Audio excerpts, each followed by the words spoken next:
Hello, everyone, and welcome to the next episode of Booked Live. My name is Saffron Asteria. I'm the host for today. I mean, I'm the host every day. I said it like that out of nerves, but there we go. It's going to keep happening. It's my absolute pleasure. It's because I'm excited. It is my absolute pleasure to introduce today's guest. I'm going to make sure that I get your name right. It's Jan Miklaszewicz. How are you doing today? I'm very well, thank you. Thanks for getting my name right, and thanks for joining us, whoever's watching. No, it's my pleasure to have you on. I've been so excited about this show. I can't even tell you. And also, I've been practicing your name literally all morning because I didn't want to get it wrong. And I kept getting it wrong. And I was in the mirror trying to sort out my hair. And I was like, Jan, like that. And then eventually I went, Jan. And I was like, no, that's wrong. It really was my whole morning. Well, you pulled it off all right. Good job in the end, though. I can take that off my plate now and I'll worry about something else. Excellent, yeah. So it is very, very late in the day where you are. Thank you for staying up past your bedtime, I'm sure. How's your day been? Yeah, it's been pretty good. Didn't do very much. Just hung out at home, really. I had some work to do this morning. And spent the afternoon reading and scrolling through Twitter, and yeah, nothing special, but pretty good. Quite relaxing then. Yeah, quite relaxing. The weather's all right. It's not too hot. I live, I'm in Indonesia, which is really a hot country, but we live up in the mountains a bit, so it's just a little bit cooler. Nice. Because my wife, even though she's from Indonesia, like completely spazzes out in the heat.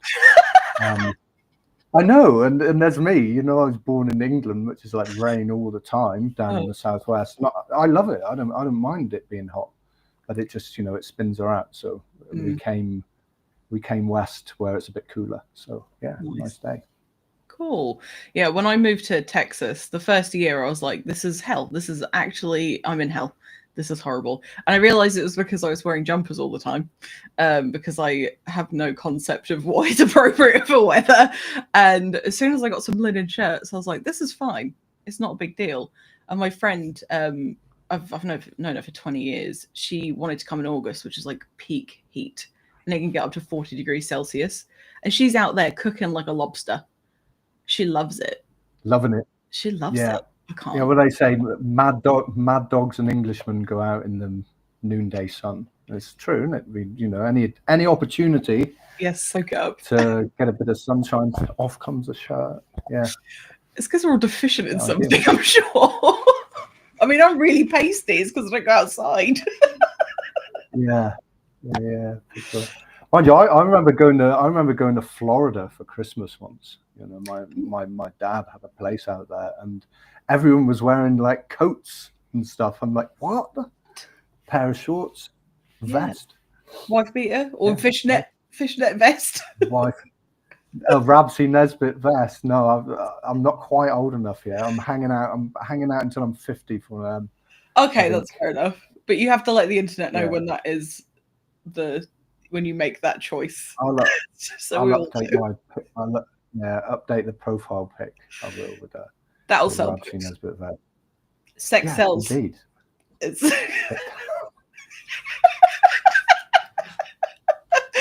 Oh dear. Anyway, before I say something I regret. So you are currently working on your Hartmouth Horrors series, or the collection. That's right. Yeah. So we have Eyes Wide Open, one of my very few actual books, which was the first in this collection. So could you tell us a little bit about Eyes Wide Open and what you have planned for the series? I was doing I was co-writing with someone who wanted to do some urban fantasy, and it just wasn't going anywhere. So I just thought I'll just take on a side project, maybe try a bit of horror. Okay. And I just thought, I'll just try something. So I wrote this like little passage, and it ended up being the prologue. And I was like, I'll just keep going. And like 13 days later, I'd written this thing, and it was like, I felt really, because usually I write really slow. Like, 500 words a day is like a massive haul for me if I can manage that. I mean, I'm usually happy with a couple of hundred. So so I ended up really driven to write this thing, and it kind of wrote itself. I didn't put much thought into it. Just like waking up early every morning, down to the local cafe on my phone. There was sneaky cigarettes and black coffee, and just ended up writing the whole thing. And yeah, I sent it to a mate of mine. He may be watching. Dex, if you're watching, you have been a great help through all of this. Hi, Dex. I can see you in the chat. Yeah, it's good to have him here. So yeah, I ended up just writing this this horror novella, and I wanted to set it at a time of my life that was like really fun, and this is like student time, early 2000s. And I just think it's a really good time setting. Mobile phones were just coming in. We had internet. It wasn't like a major part of anyone's life. You could still smoke in a bar. You know, life was just that little bit. Life was good. life was good, yeah. And I just ended up writing this. Like, I just thought, what if I did like a kind of a slasher type story, but set in an English student house. You know, everyone drinking and, you know, just like loose living. And I ended up with that. And I created this town. I just, off the top of my head, call this town Hartmouth. Just a, you know, little place in southwest England.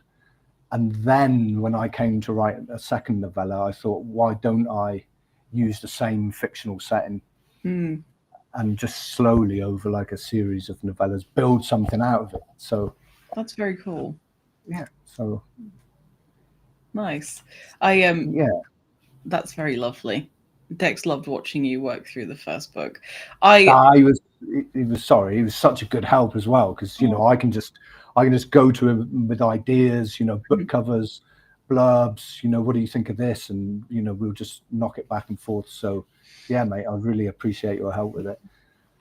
Oh, that's so nice. It does make things a hell of a lot easier when you've got a second pair of eyes helping you through stuff. Even if it is just down to like the covers, or, you know, just the smaller elements of things, just having somebody go, yep, that makes sense, or maybe just do a little bit of this. It just helps us to develop, and then when we go to the next phase of whatever we're doing, we can have their advice in the back of our minds. So I'm glad that you've got good people around you. That's really nice.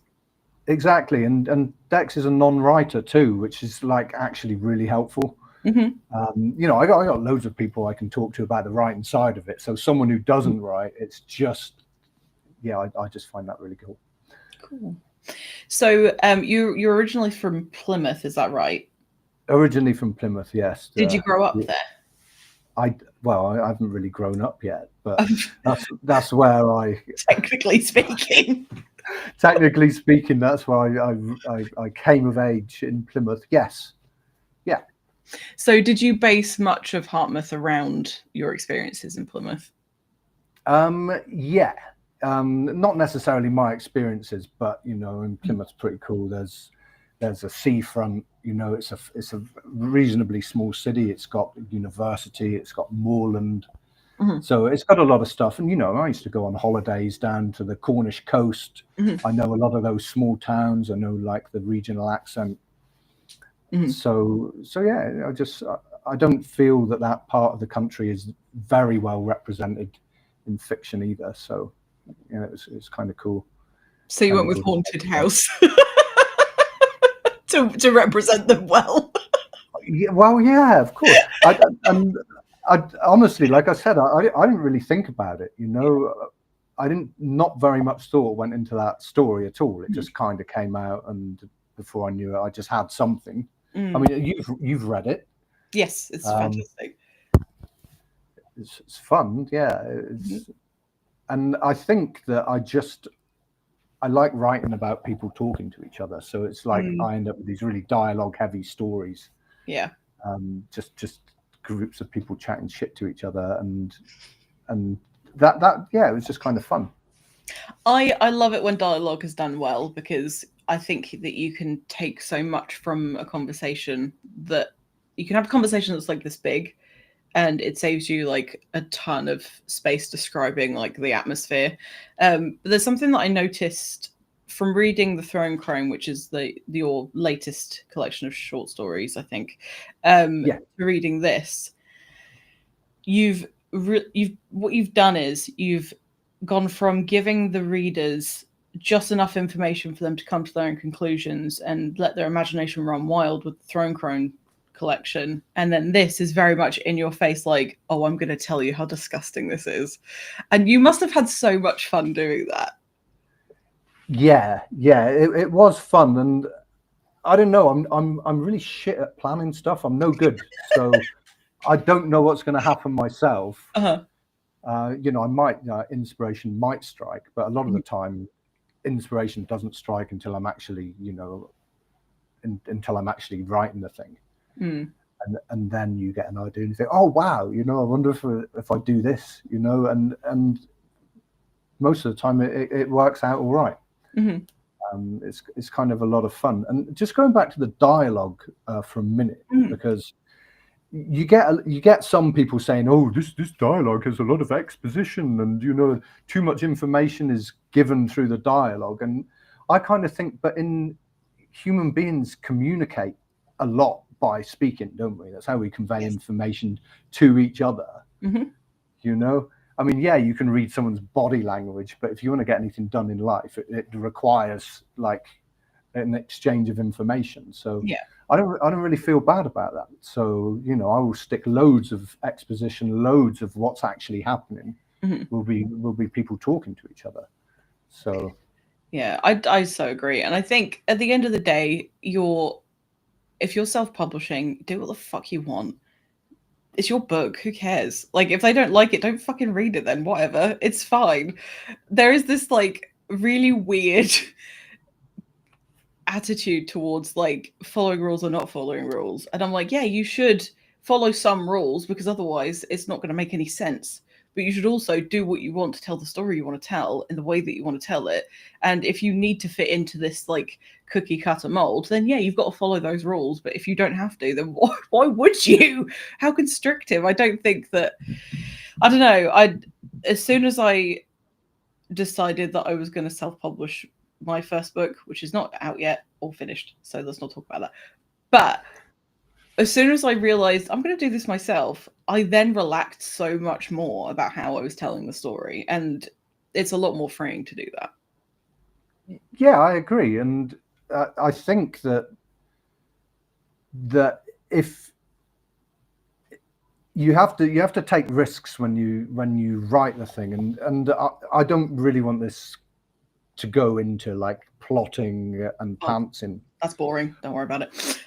Yeah. So, but I think that you have to be this. The reason I don't come to a story with like something I've plotted out is because where's the risk involved, and I am willing to take the risk of starting to write something and halfway through, I'm only writing novellas that are like 20,000 words, but I'm prepared to write 10,000 words and then think, oh fuck no, it doesn't work. Yeah. And I think if you're not prepared to do that, and then maybe you'll end up with something a bit safe. I mean, the thing I'm working on now, I ended up halfway into it, or maybe a third of the way into it before actually ripping up the whole prologue and thinking that didn't work. What a stupid idea. I'll have to change something. Yeah. Was that Grudge or The Devil in Mia? The Devil in Mia, yeah. I had this idea for how like the thing was going to come undone at the end, how it was going to resolve itself. And then I got about a third of the way in and thought, no, that's too fantastical for stories that I want to have more realism in them. So I mean, a possession story, I don't think that's that far-fetched. I mean, what we see is crawling on the ceiling and head spinning around and stuff. These things, we're kind of used to them. We can accept that as part of the fictional universe that you're writing. But what I had in this prologue before was kind of an astral projection thing, and I just got a third of the way and thought that's just not going to work. I'm going to be writing something that I don't really feel is going to come off properly. So taking that risk. Yeah. I think you end up with a bigger reward at the end of the day, and but again, I won't get into a whole Potter versus Panther thing because it's not the versus anything. It's just how people's brains work. Some people need the structure. And if you need the structure to be creative, then at least you're being creative, and that's great. But there is something to be said for just letting loose. And was it Theresa May did run through the cornfields? Was she wearing the leather trousers at the time? Remember those leather trousers? Oh she had as God, well? yeah. I don't know, but there's something poetic about it. But Sarah's agreed. So she said that she feels like you learn a lot more about your characters and the dialogue and the words that they choose, their body language. It's more than just the exposition. Yeah, true that. Also, I agree. The first person that has to love your writing is yourself. I feel like even people that say, "Oh, my book's shit, nobody's reading it," I bet they really love it, and that's why they're hurt by people not reading it. Yeah, I think so. I mean, I write for myself. I write the sort of story that I'd want to read, and that's all I can do.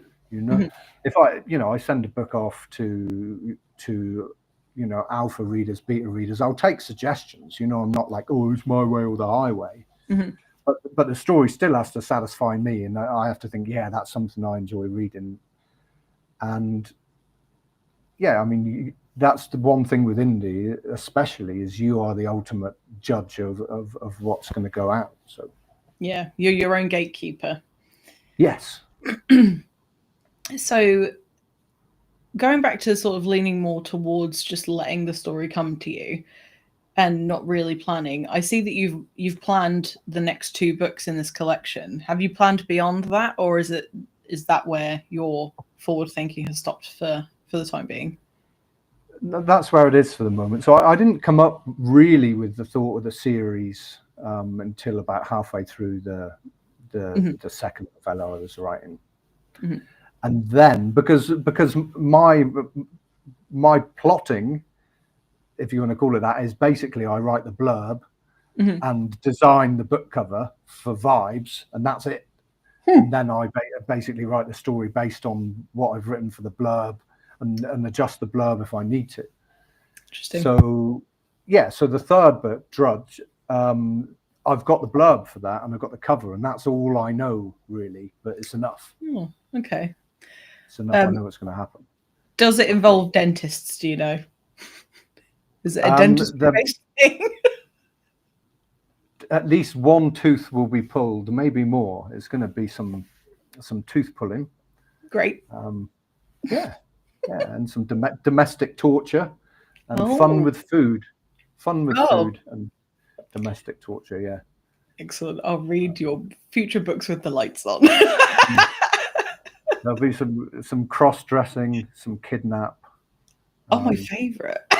Yeah, why not? Oh, that's fantastic. Sarah said that it's very relatable, and I don't know if she meant the domestic torture or the kidnapping, or I'll let fun with food. Could be fun with food. Who knows? Could be. We'll let Sarah decide. Let's not fill in the gaps for her. So, do you think that you will go back to writing shorter form stuff, or have you got the novella bug at the moment? Because there seems to have been quite a natural progression from poetry to short stories to novella length. Yeah, well, way back when, I wanted to be a writer. I wanted to, which is half the problem, wanting to be a writer, I think, because I do think there's a difference between wanting to write and wanting to be a writer. And you have this when you're younger, you have this idea of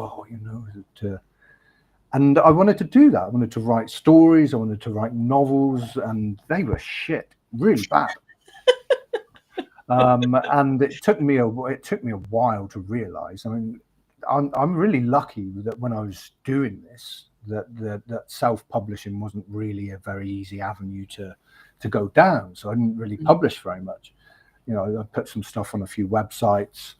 And it came to me that my writing was like too flowery and too verbose, this kind of early stage a lot of writers go through, And so I still wanted to express myself, or get my ideas out. So I started writing poetry, and eventually that poetry got less and less flowery and more concise, and and drier.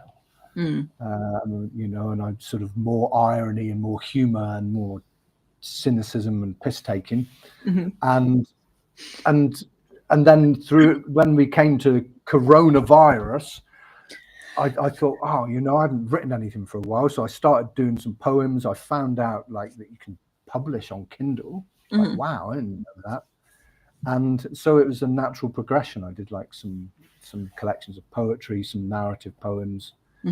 Eventually got into short story writing, and it was like, oh wow, actually these short stories don't suck that bad. Not half as bad as what I used to write. And yeah, I got up the I suppose the courage to publish those short stories, which were quite well received actually. And then novella, and I think probably I'll do 8 novellas, 2 a year, for this series, and then try something a bit more ambitious, maybe a novel. Well, I'll read anything that you write, so you've got one reader plus all the people in the chat, I'm sure. So do you read a specific sort of type of book when you enjoy reading for leisure? I'm excluding if you're helping friends out with their writing. So if you're exclusively just picking something that you just want to enjoy, do you stick to the similar things that you do for your writing, or is there a distance between them? I don't read an awful lot, and I'm part of a horror writers group, Dark Veil Society. I was lucky enough to be part of DVS, and so I read my group members' work, but that's more or less the only horror I read. I don't believe in reading too much in the genre that you write. I think that you can get caught in trope a little bit too much. So aside from reading the other group member stuff, then I'll read all sorts. I quite like non-fiction, and I really consume a lot of audiobooks as well, because when my work involves using a computer. I write a lot of teaching materials. Then if I'm writing my own stuff, that's just screen time. Yeah. So I need to give the eyes a break. I mean, I just started wearing reading glasses, So a lot of psychology, mythology, all that sort of thing. Really like to listen to. I think there's a lot of good stuff there. Cool.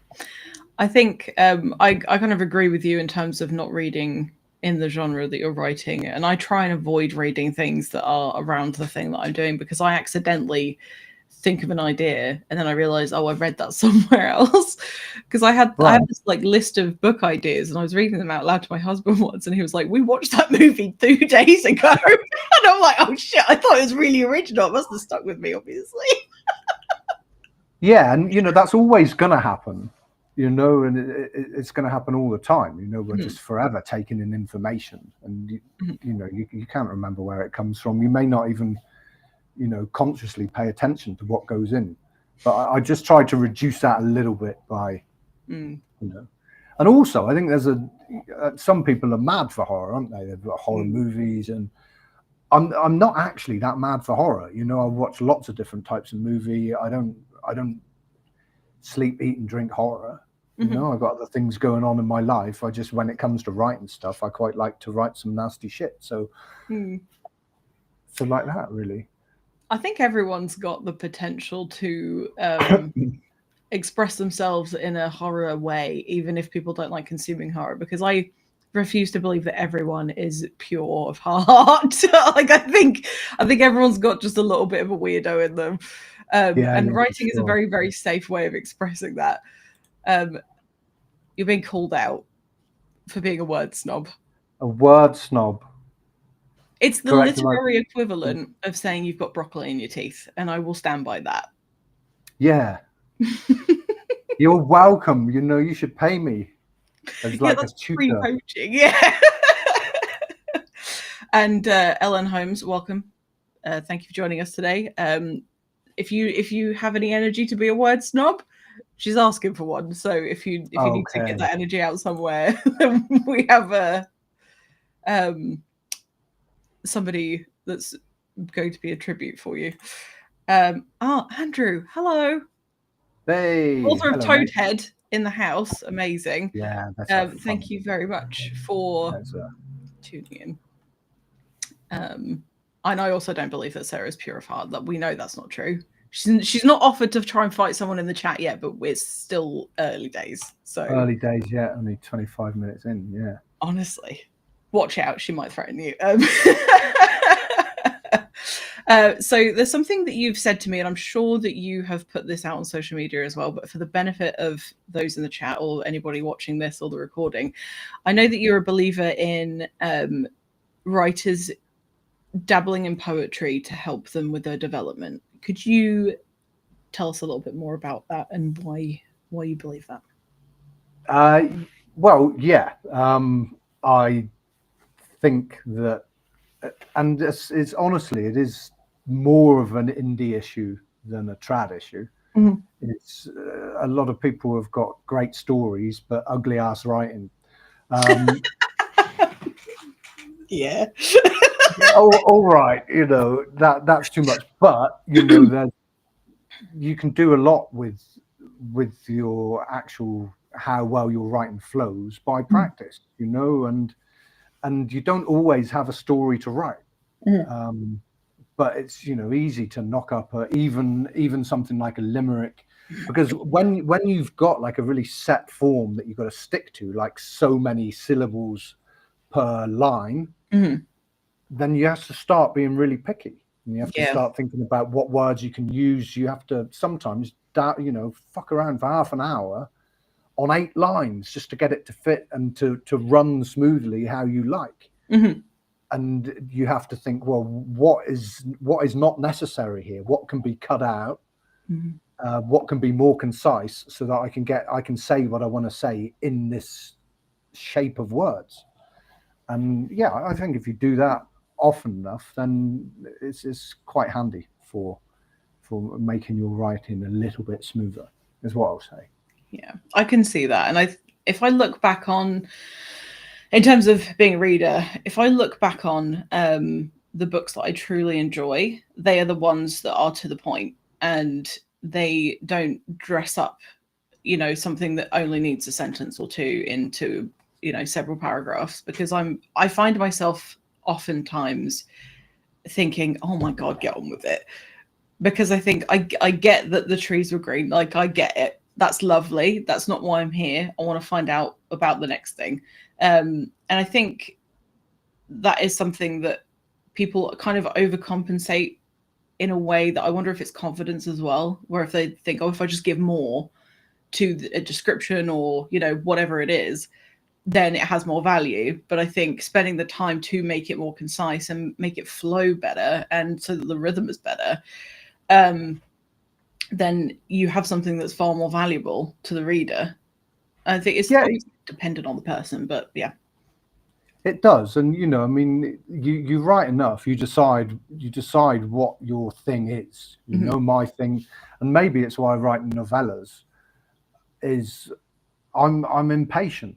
I don't want to read a lot of description of stuff that most people know what a train station or a living room or a park looks like.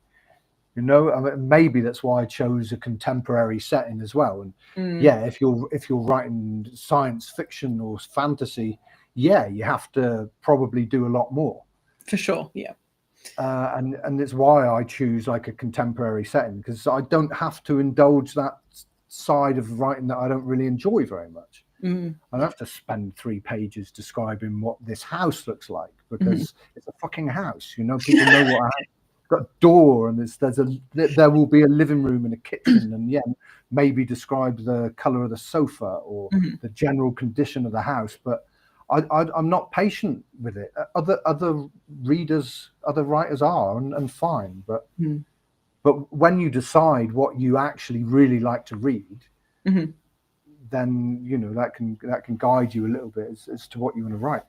Oh, for sure. And I think also changing point of view is really helpful as well, because I started writing about like 30,000 words in. I was like, I don't like third person. I'm going to go to first. And so I rewrote the whole thing in first person. And I realized that actually, by putting myself in the brain of the person who I'm trying to tell the story of, I am describing a lot less because they're feeling more. And you can get a lot out of it by just raw emotions or just a smell or like a very, I don't know. I reduced the amount of words I had written. The effect was more punchy. And I think experimenting with different writing styles as well is incredibly helpful, because it gives you the opportunity to go, oh, actually, I didn't need to say all of that. That is, I think, is a confidence thing as well, and it's forgetting what it's like to be a reader sometimes. And I think every writer finds themselves doing it, especially in third person, is describing actions and movements. It's not necessary. Like he walked across the floor. Well, yeah, he's not going to walk across the wall, is he? Unless we're talking a different type of story, or the whole mechanics. And then he lifted up the knife in his right hand and the fork in his left hand, and it's just like you don't need any of that shit. You don't need to describe the basic steps of he went to the door and he turned the door handle and pulled the door towards him, and you can really overthink that stuff, huh? Absolutely. But that can also be a very, very good tool, because if you I'm going to start again. So I'm writing something that has like multiple POVs. They're all in first person, and you can tell the difference between two of the people, because one person is very much like they think through every single thing that they do. So they talk about everything in their breakfast and what it tastes like and why they put it there. Then the next person is very much like da da da, this thing's happening, da da da, and then it's done. Because I wanted to tell that narrative differently. But if you use it for everybody, you also have the danger of everybody sounds the same. Right. I read a book and it was multiple first person. It's and the author like went into really exact detail about smells, like the smell of a room or the smell of a person. But it was every single character, and it was just like really every person has that great sense perception, and so that was kind of weird. And it would have been brilliant with like one character. Who had that, but when it was all of them, it's like really. So I think that's something that comes in time, definitely. And there are some, sometimes I'll read a book and I think this has so much potential to be absolutely fantastic, and I'm seeing authors, and this is one of the beautiful things about the indie community, going back and redoing their books. They are rewriting them. They're making them more succinct. They're updating the covers. They're fixing mistakes, or they're going back and they're applying things that they've learned throughout the process. And they're so much better for it. And I love that they could just go and do that. That's fantastic. And kudos to anyone that puts themselves out there like that, because that's a ballsy move, and it seems to be paying off for pretty much everybody. Yeah, good.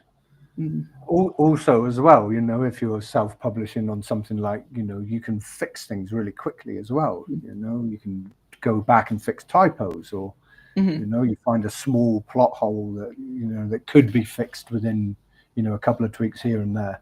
So it's pretty cool when you can do that.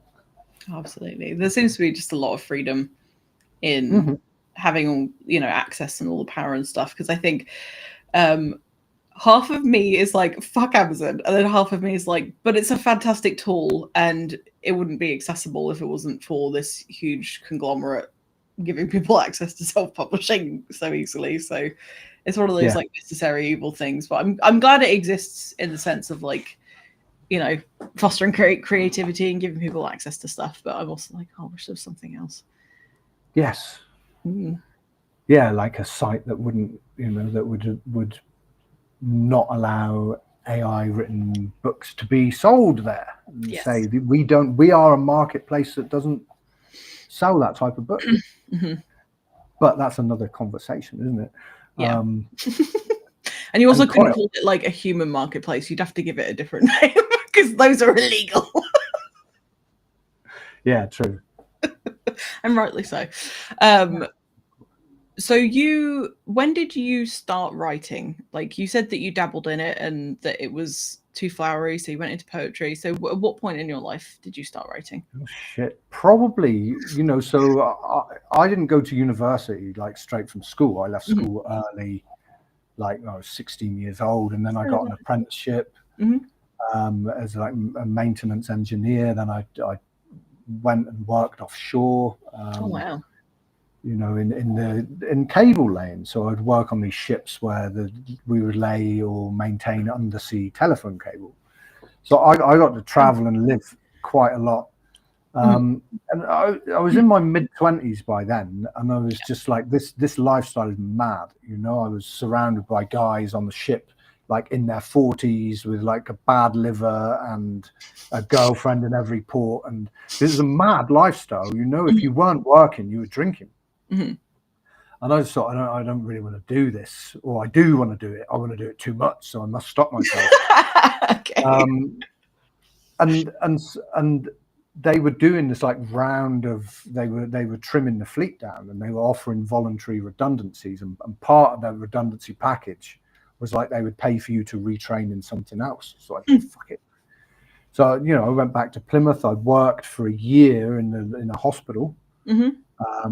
Just so I could do like an access to university course. So I did that in the evenings, and it was during that time. So in my mid-20s, I kind of got into writing or wanting to write.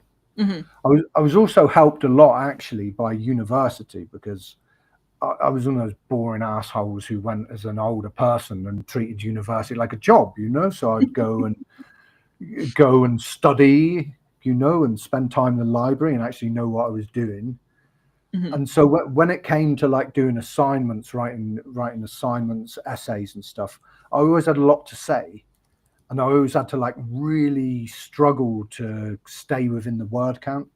And that was quite helpful, because it was always trying to reduce it down, always trying to keep the meaning but take away anything superfluous.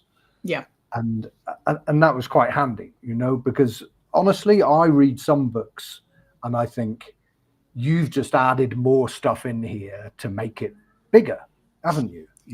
It's not necessary, is it? and so I kind of got that mindset at that time. So I suppose mid-20s, and I was kind of in it while I was at university. By my late 20s, I had other stuff going on. I was teaching, I was traveling around. I came out to Indonesia where I met my wife. So there have been several periods of my life where I haven't written anything. It's not like I started writing and I've just continuously pursued it. Yeah. And when we came to this the coronavirus thing, it had been almost 10 years since I'd written a thing. Oh wow. Okay. Yeah. So, anyone watching, I would say, don't feel that you have to write all the time. Take a year out if you need to. Don't do your own editing. Yeah. Take wild oats. Yeah.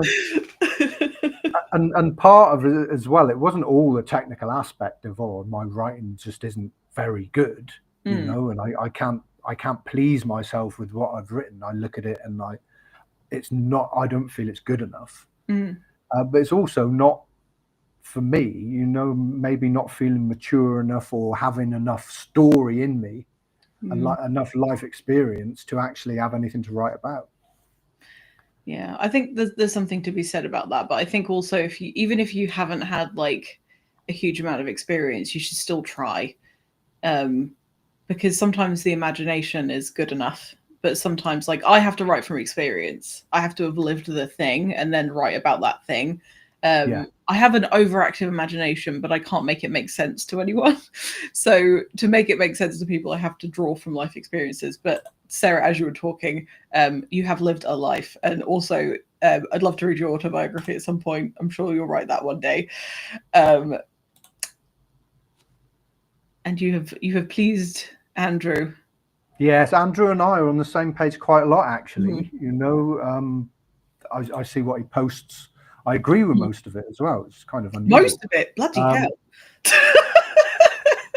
Yeah, because you know, I won't talk too much about Andrew because this is about me today. It is about you. But, It's about you. but Andrew and I are on a similar thing that we don't write every day, and we don't write particularly quickly either. Mm-hmm. You know, and I personally think that in the indie writing space, people feel that they need to get the work out there. Mm-hmm.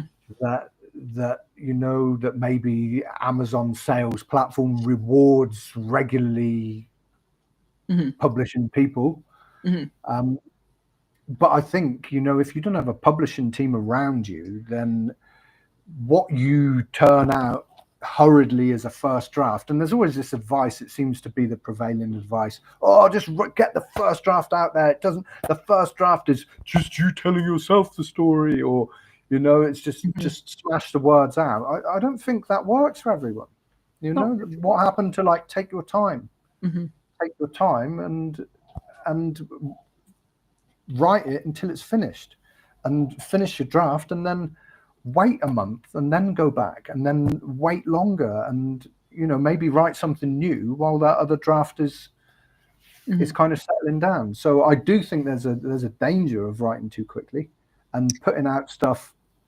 I mean, I even, you know, Eyes Wide Open is largely all right. You know, it's not like full of typos or anything like that. But even now, I'll look back through that and think, oof, I didn't phrase that very well. Oh God, you know, that's a bit of a shifty paragraph or something. So, you know, I just think if you do it too quickly, you're gonna come unstuck. Take your time. For sure. And I think, as you said, it's not for everyone. No. But I think you can tell from I will use the word quality, you can tell from the quality of the writing when people have taken their time and they've gone through enough edits, or they've gone through, you know, it has to go through somebody. I refuse to believe that anyone can write. Even Stephen King has editors, and he's likely going to have beta readers. He's going to have people around him. You're not special in the sense that you can write one draft and then it can go out there, or you can edit yourself. Like, sometimes it's an accessibility thing. Like, not everybody can afford to pay an editor and blah, blah, blah. Try and build a community around you, because most people in this community are very helpful. Yeah, for sure.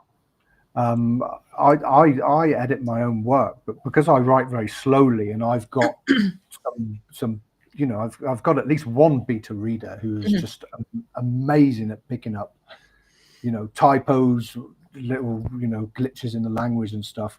So yeah, you know, exactly as you say, get a support network, and be prepared to take your time. You know, even if you do write the first draft quickly, you won't harm yourself by waiting a month before going back to it. Yeah, because it's not like, this is really horrible, it's not like you're going to be missing out on thousands and thousands and thousands of pounds or dollars from letting it go for a few months. Nobody in the indie community is often making a lot of money. So if money's the issue, then fair enough. But everything else, you just put the pressure on yourself. And I do wonder if I'm going to call it the Netflix culture, where you can binge watch things in a week or a weekend or a day, if you're me, and you just want more, and you just want to consume more and more and more. And I wonder if that's moved itself over to the mentality for writing and reading, because people want the next installment constantly. People will read a book. Like, I'll read a book in a day if I really want to, and then I want to read the next one. And I think people are missing out on the anticipation and excitement of the next thing coming out. Definitely, I think that is a thing, and I think also from the writing perspective, you know, that the whole social media thing is kind of premised on this fear of missing out, isn't it? You know, this fear of missing out, and you see other people publishing, you see someone else getting a review, and think, oh, my book's nearly there. I just want that too. You know, I mean, my work in progress at the moment is with betas. It's really burning a hole in my pocket. I want it published. I want it there. Yeah. You know, because you see other people publishing books and you say, oh God, come on. Mm-hmm. And yeah, we constantly feel that we're missing out, and yeah, maybe we're not as much as we think we are. Yeah. I think it's always worth being totally satisfied with the thing before you start telling people it's ready as well. There are lots of people who will, that I've noticed anyway, especially in the indie community, because they have ultimate control over when things come out. They'll say, like, this book's coming out, and then they feel the pressure that they've basically put on themselves to just get it out regardless of the cost of the quality. And do whatever you need to do to make you feel motivated. But if you're pressuring yourself to put something out that's not your best, then it's on you if people don't receive it very well. Yeah. You know? Yeah. That is a thing. Yeah. And yeah, it's that getting excited thing, isn't it? It happens with reading as well. You know, I don't know if it's happened to other people, but sometimes you see a book and someone else's book and it's got a lot of hype around it, and you're like, yeah, I'm gonna, and you get the book, and then you put the comment on someone's thing, oh, I just got your book, and then you start reading it and you're thinking, oh, why did I tell them I got that book? I don't like it. I don't like it at all. What's the fuss? And then you kind of put yourself on the hook. So I'm kind of learning as well to don't tell anyone until you've got part way into the book and you're like, oh, phew, it's good. Now I can tell them, because I'm going to enjoy it. I feel I'm going to enjoy this. I'm going to be able to review it. Cool. I'll tell them, yeah, I'm reading your books. It's really great. But yeah, I've made the mistake in the past, not recently, of kind of telling someone that I've got that book, and then kind of ghosting them a bit, or just hoping that it never gets asked. But I've been in the other position as well, you know, where people have said, I've got your book, and then I never hear again. And you think, fuck, did they scared them? did they hate it? They hate it. So yeah, I'm learning to be a bit more careful there. That is such a risky move. I've got a to be read list for this show, so I try my very best to read at least something, even if it's like a short story that I found on someone's website. I want to read something of everybody who I interview, because I want to be able to talk to them about their work, and I also don't want to get caught short. And we talked about this yesterday, I think, or the day before, when we were doing a test, that what if they ask me a question about it and I agree and they're tricking me? It's a quick question, yeah. What did you think about? What did you think about the underwater scene? And you're like, oh, that was cool. And they're like, that wasn't an underwater scene. Yeah, basically, that's a fear. Yeah. That's an actual fear of mine. But I have such a terrible memory that that could happen. And I'll go, I think I enjoyed it. Was that another book? Because I also am reading like 20 books at once at the moment. So I'm like getting them all modeled up in my head. I was going somewhere with this, I promise. Oh, yeah. So I want to publish the to be read list. Yeah. But I also need to be conscious of the fact that I haven't got the time to sit down and review every single book every week. So I'm reading like 2 or 3 books a week at the moment. And then at some point I'll like sit down and then review everybody's books at once. But at the moment I'm like, let me just get them read. And I fear that I'm going to read. So far, I've been lucky, touch wood. I've been lucky that I've enjoyed everything I've read. But what if I don't? And then I have to be like, this wasn't great, but whatever. But I try and find something I like about the person's book. Yeah. So if lovely choice of font. I love the font in this book. The line spacing was awesome. Yes. Yeah. Often it's the layout that bothers me, actually. But if you're ever stuck in that position, people, and you've told somebody that you've picked up their book and you're not keen on it, just find something nice to say, unless they're asking for constructive feedback. Yeah. Or fake your own death is another way to do That's it. option A, I think. Yeah. Safer. Fake your own death, yeah. Far less embarrassing. Or is this just to advertise your fake ID business? Yeah, you never know. Hey, so I wanted to ask as well about reviews. Yeah. I suppose you write quite a lot doing what you do. Is it I'm right? behind on them, but I try to. Yeah, I have it's kind of not a theory, but I have an idea that like a lot of people have been kind of scarred, not so much writers, but readers have been kind of scarred by having to write like book reports or something in school.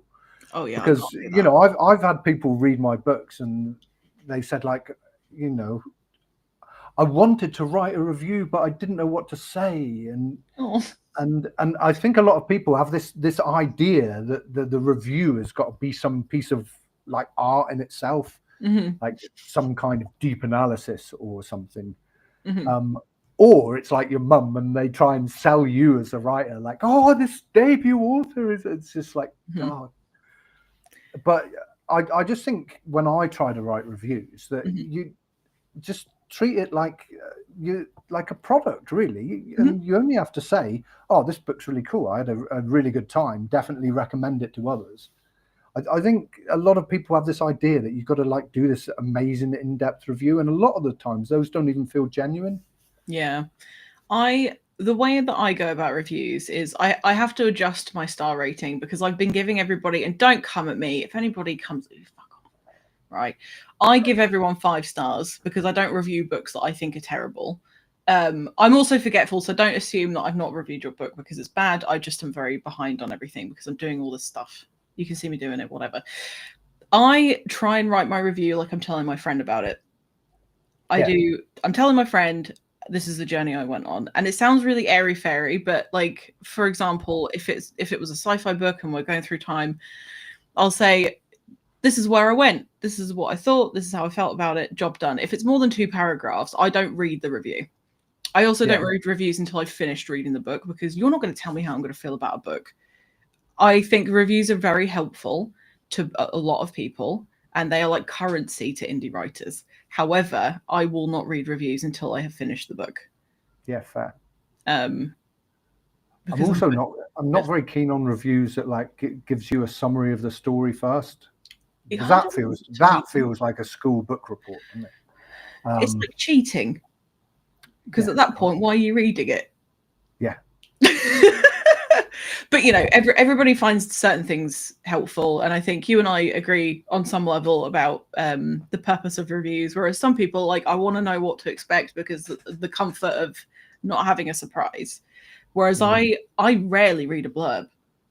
I don't want to know what I'm going to read, and I'm going to big up a book, if you don't mind, just really quickly. I had a manuscript sent through to me for the show. And all I read was the title, and it said Medusa. And I thought, that sounds fun, I'm going to read that. And it's by Kyle Farnworth. I can't say his name properly. Kyle Farnworth. And I think it comes out next year. It's one of the best books I've ever read. If I'd have read the blurb, I may not have dove into it as quickly. But I don't read reviews. I don't read blurbs. I might look at the cover, but I'll basically just read anything. And that's how I like to go about books. So, yeah, I think reviews are like, you know, a personal thing, and they're vaguely helpful for some people. Cool, got a lot of comments in.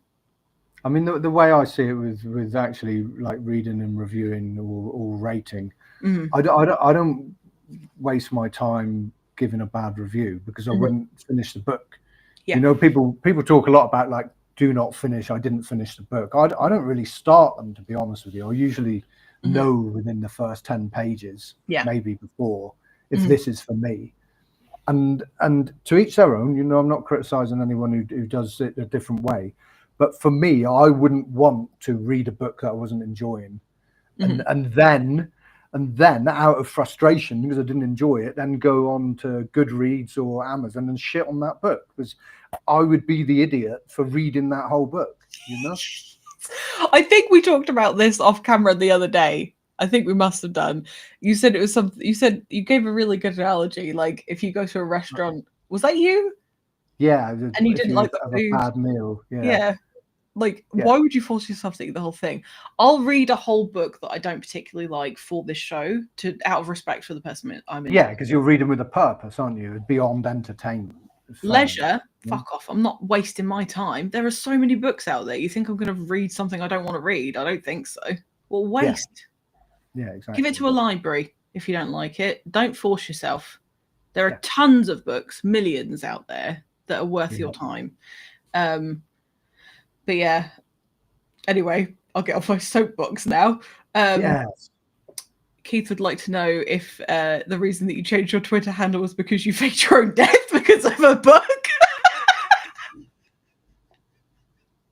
I'm assuming that's what it was. Do you know why? Do you know what happened to my Twitter handle? Do you know why? What happened to my old account? It's ridiculous, isn't it? If you want to tell the people, it's very funny. Is it? All right. Yeah, so, someone. It's ridiculous. Yeah, someone posted, and it's so. What should you do? What should a guy do if your girlfriend or wife asks you if her best friend is hot?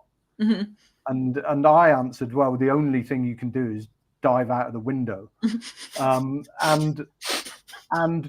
Twitter flagged that for violent language or something, suggesting that someone commit suicide. Mm-hmm. And and they locked my account. So yeah, be careful what you say. Don't even try to be funny. It's not worth it. You don't have to try to be funny. You're already quite funny.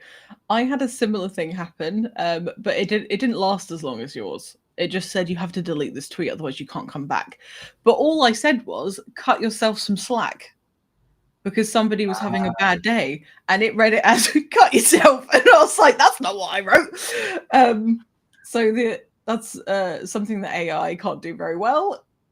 Yeah, right. Oh dear. But yes, Keith, no, that's not the reason. Make short book reviews great again. Yes. Yes, that is a slogan I can actually get behind. Yeah. Yeah, right. I'm glad you agree. Don't read reviews before reading the book either, for the exact same reasons. Make up your own mind. Thank you very much. I agree. Thank you very much. Fat Malcolm wants you to stop being so annoyingly nuanced all of a sudden. All of the sudden, Matt. Oh, have to talk, mate. There's all of a sudden. See, I filled in the gaps correctly. This is me reading a lot of books that have spelling mistakes. Yeah. I'll just read it correctly anyway. And also, that's not very helpful. Remember, you've got a book coming out, Falcon. Me? So, he has, Falcon. Yeah. So don't. I've pre-ordered it, so I'm expecting it to be better than his tweets.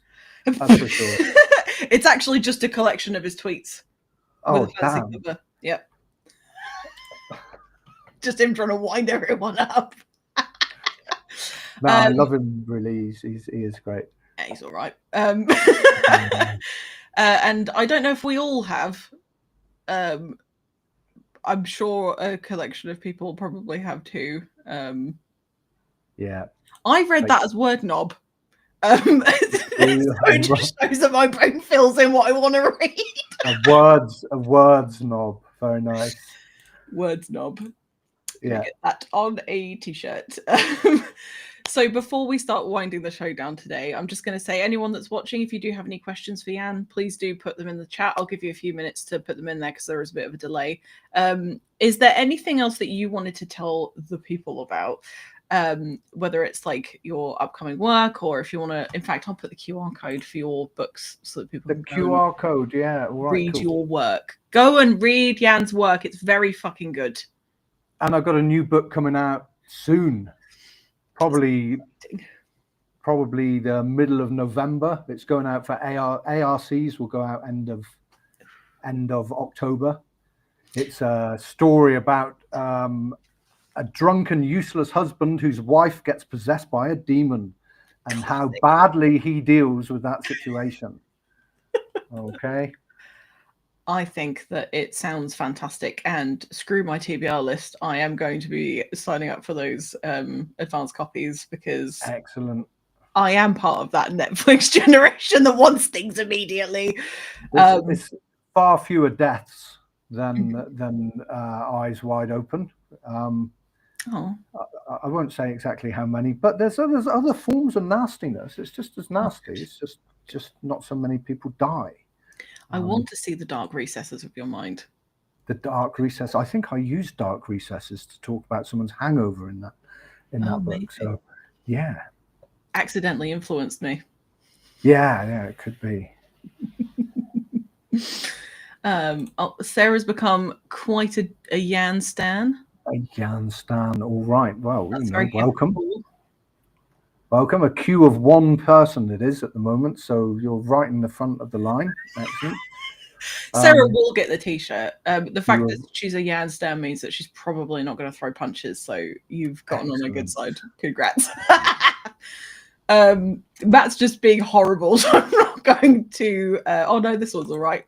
Are all your books autobiographies? Yes, they are, and everyone's book is an autobiography, so don't give me that shit. Oh, okay. Interesting. Yes. All right. At least one of your sub-personalities is what you're writing about, isn't it? So yeah. Cool. Awesome. We've got some more love in the chat. Oh, thank you, Keith. Very kind of you. Keith KP Malloy on Twitter is super supportive and super lovely. So you should go check him out and check out his work because he's really we were talking about you, Keith, before we went on air. So saying how nice you are. Yes, if your ears were burning, then that's why. Yes. So another just a perfect example, as well as pretty much everyone in the chat that I recognize anyway. Just such a kind and supportive community. Like, even if we disagree on things, I think fundamentally we can come together and enjoy literature or writing or stupid memes. And I love this group of people. You're all really awesome. Even if some of you are knobs, I still love you. So is it either or ever? We're going to go with either. Either, ever. Does living abroad influence any of your work? Yeah, I think so. Just when you live as an expat for long enough, you get to look back at your own culture with a slightly different perspective.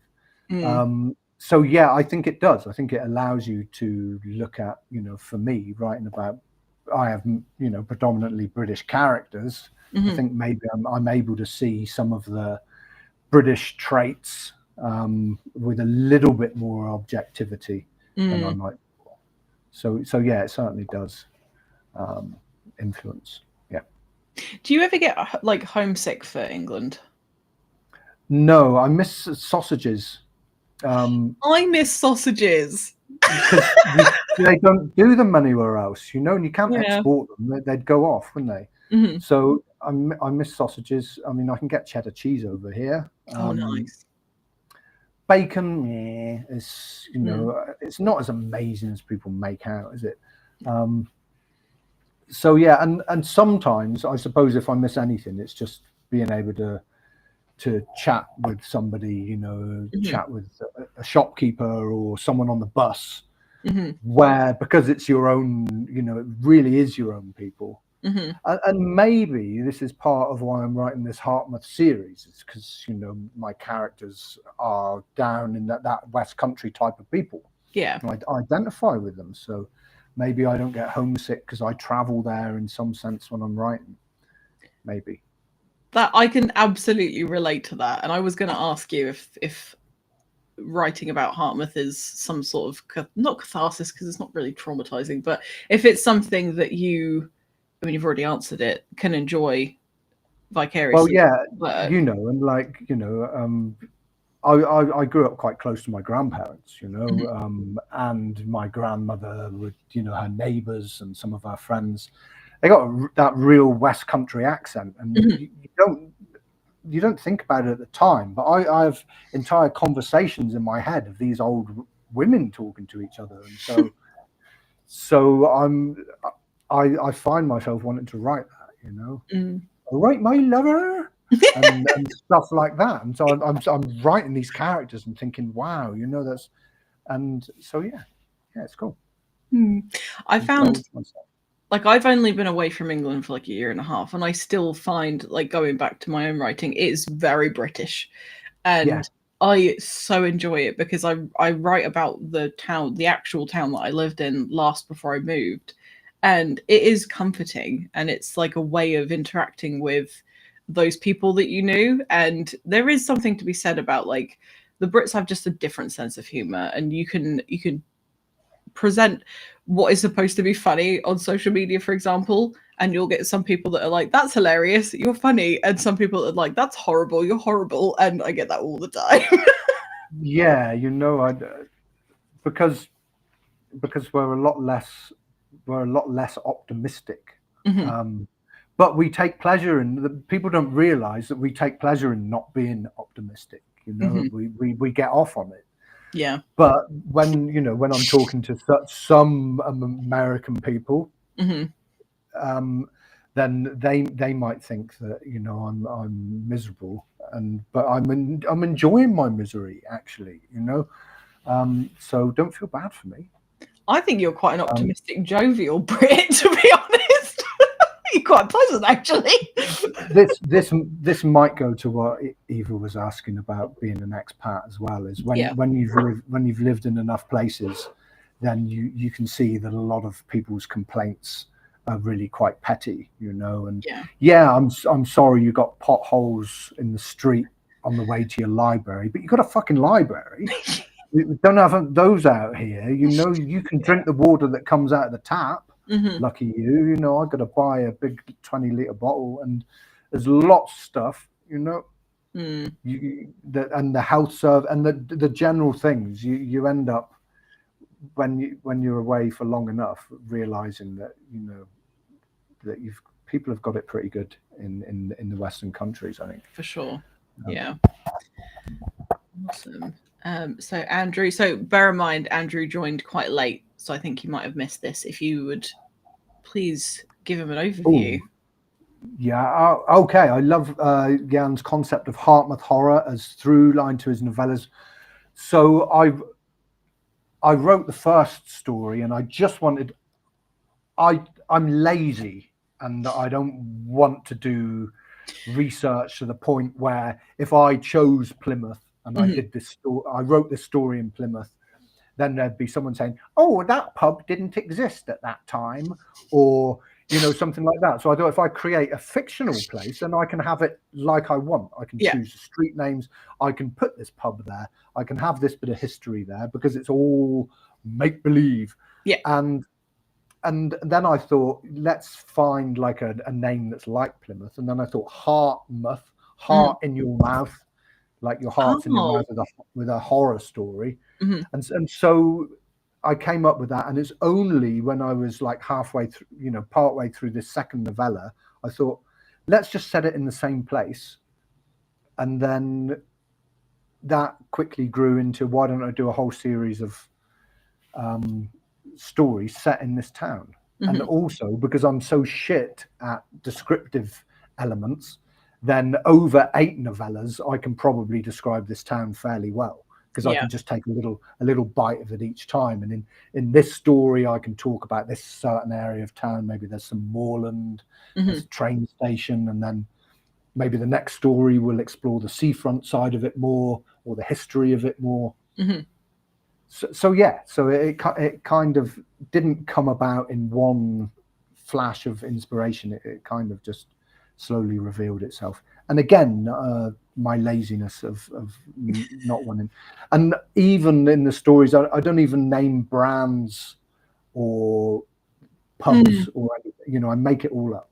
I'm not a salesperson for Coca-Cola, or Weatherspoons pubs or stuff like that. So I'm not going to drop your product name. Sorry. So it just allows me to make stuff up. Yeah. Have you ever seen Peep Show? No, bits and pieces, because one of my housemates was really into that. Okay. So I know the show, but I was more Green Wing at that time. Yeah, that's fair. I was going to make a reference, but it's going to make no sense, so I'm going to move on. So Dex said that you do go dark in the new book. So The Devil and Me. Yes. What is this darkness? Because Eyes Wide Open was not particularly cheerful. Well, yeah, but Eyes Wide Open, you got 8 students, right? And and horrible things are going to happen to them. But because they're only in their late teens. So, and because there's so many of them, you can't go into any kind of psychological depth about what they're thinking or anything without making a different story of it. It's basically kind of a haunted house meets a slasher story. And, I don't feel right to have a slasher where you really deeply care about these people who I'm going to do the most despicable things to. Whereas what Dex is pointing out is in this new novella, there's only really two main characters. There's only a guy whose wife has become possessed by a demonic spirit. And so I can go a lot deeper into the dynamics of their relationship. This dude's like problem with alcohol, and these awful conversations he has with this demon. So yeah, darker in that respect. Yeah, it's right up my street. I love.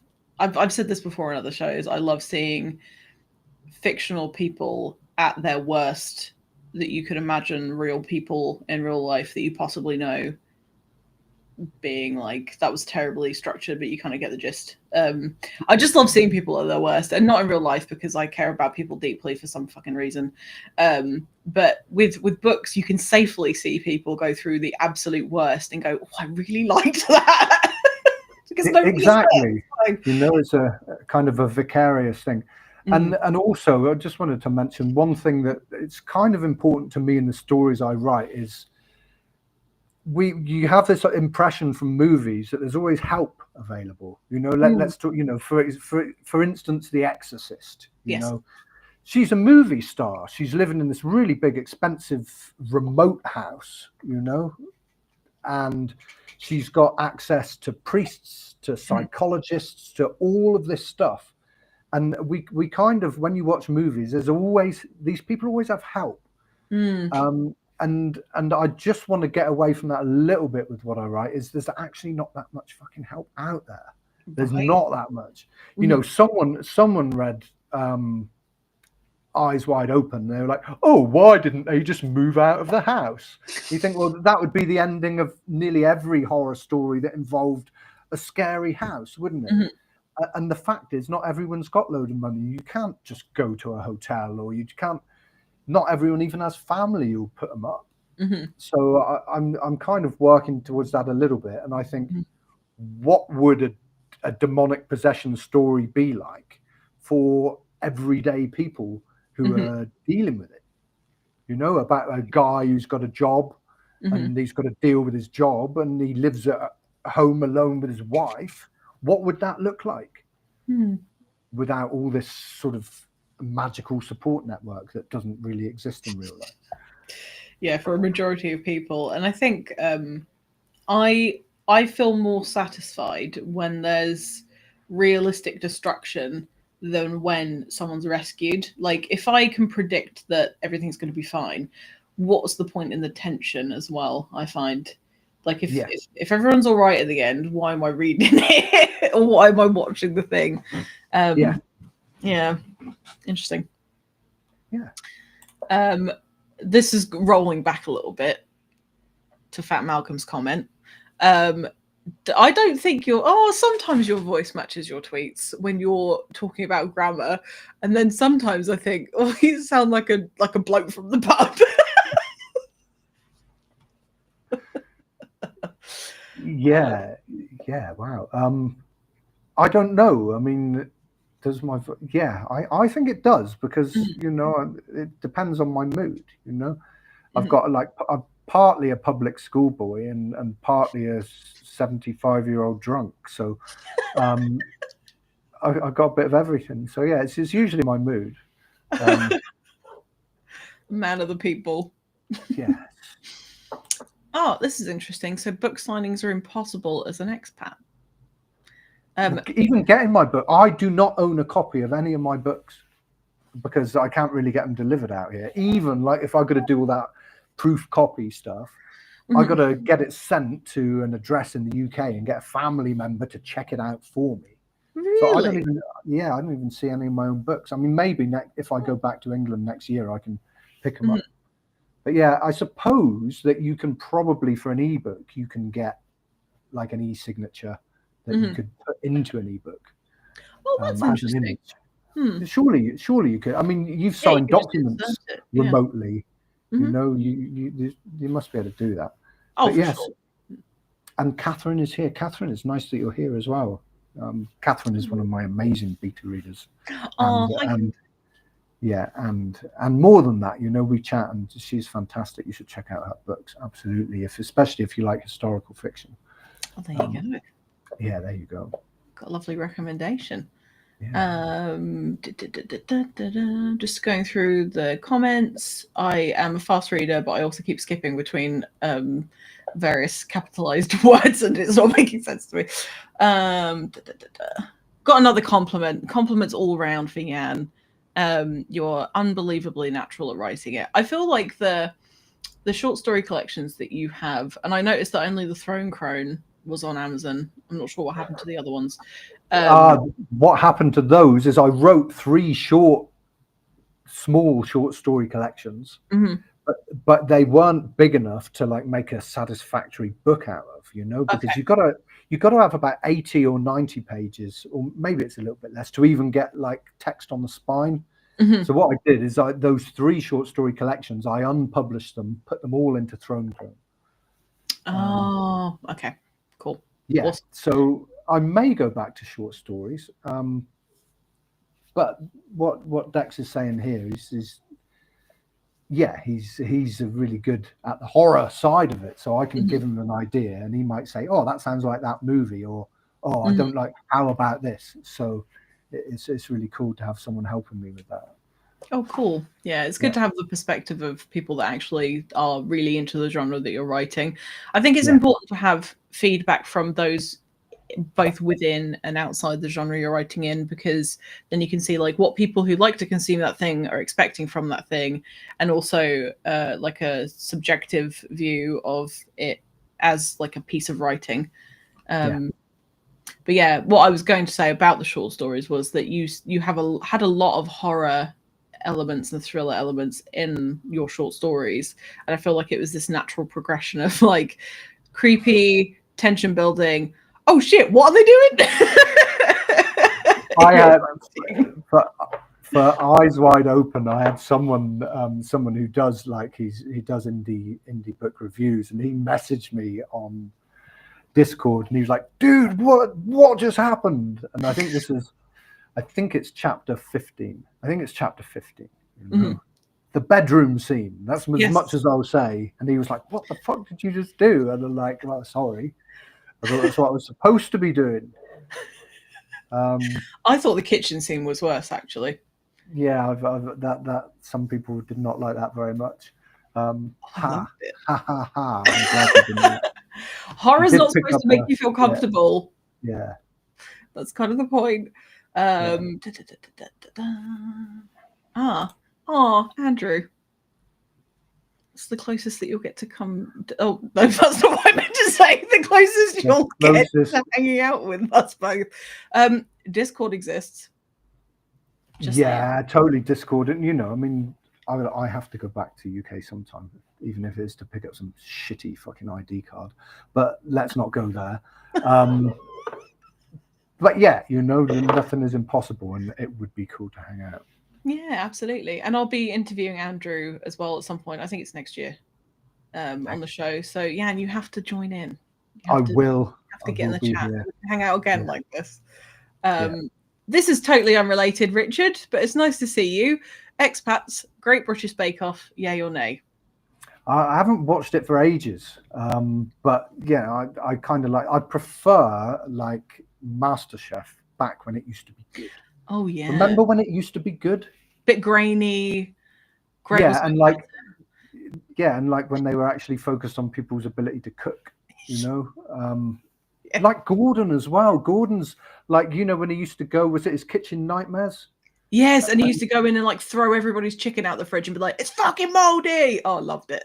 Yeah, and that used to be great. And then they sort of turned it into a makeover show, Yes, with all this, and it's just like, dude, you're just supposed to be swearing at people in a kitchen and showing them how to cook. That's what I signed up for. 100%. Gordon Ramsay in the Great British Bake Off might be good though, isn't it? He should be in the comedy one. I feel Yeah, like that the would comedy be one really with good. kids. I feel This like isn't a fucking apple pie, or something. Yeah, why not? I wonder how, because I think it's Alison Hammond and Noel Fielding now, who I'm a huge fan of. Noel Fielding. If anybody says anything bad about him, I will punch you. I love him.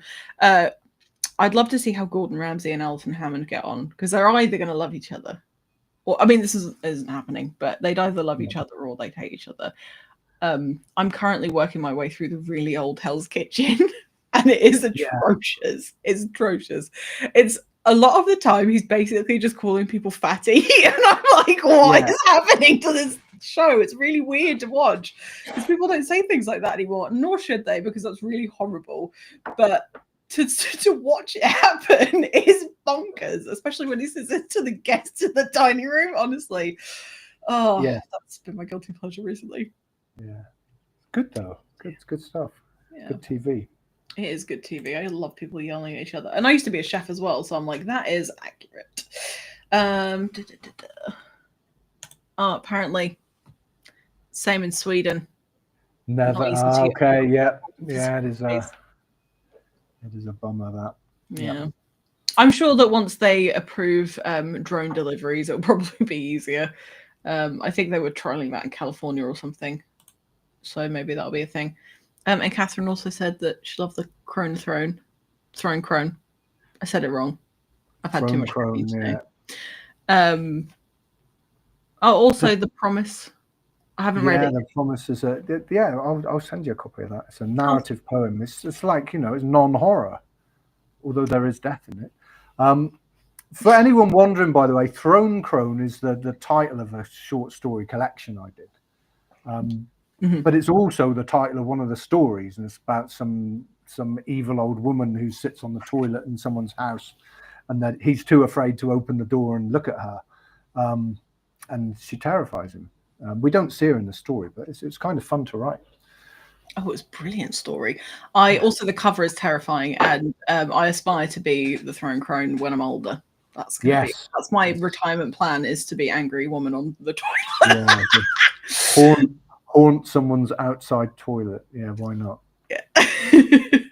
Goals. Most of the comments are just about MasterChef now, and Alison Hammond. So if anybody's got any other questions, now's your chance. But yeah, is there anything else that you'd like to share with the group today? Like it's a meeting of some description. I don't think so.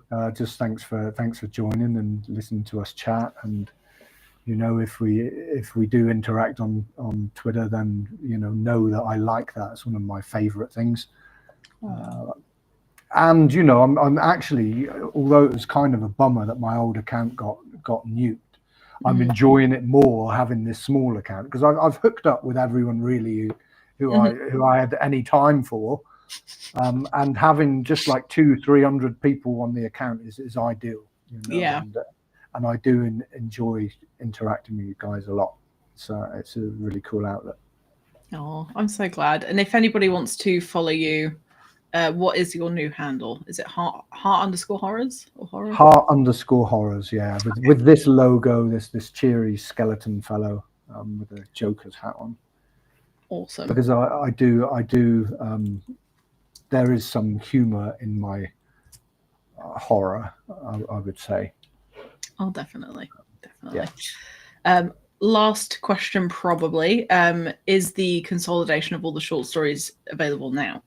Yes, it is. Cool. In ebook or paperback. It's called Throne Crone and Other Tawdry Tales. Fabulous. And I have put the link to your Amazon store in the chat as well if anybody wants to check it out. And I'll just quickly put the QR code for anyone watching this now or for anyone watching the recording. But this has been such fun, and it's been so nice to actually have a conversation with you rather than just like sarcastic banter, which I still enjoy. But it's always nice to see people's motivations for stuff, and I appreciate you making the time. I'm sure you're absolutely knackered and want to go to bed, so thank you for staying up. It was really cool, and this was my first like author thing. So you were so good. I'm really proud of you. Thank you. I had a good time. You made me feel really at ease. So thanks. Oh, I'm so glad. And if anybody is watching this that has an interview channel or whatever, are you open to more interviews? Yes, interview me. It's fine now that I know that I can, spaz out or anything. It'll be all right. You started the show with that word and you're ending it with that word. It's just, anyway. What? It's just funny. It just took me by surprise. You don't hear it very often. And also, Sarah just said that it was better than Matt's episode. So there you go. Well done. Yeah, I mean, I'm surprised he can string a word together, actually. Was he sober this time? I think so. Yeah. Such an arse. 4 hours past my bedtime. Yeah. I'll get my milky drink after this and then get to bed. Thank you. Thank you very much. What is your bedtime drink? Do you have one? Is it whiskey milk? Because my no. If I don't have a bedtime drink, as I'd be up in the night peeing, wouldn't I? So,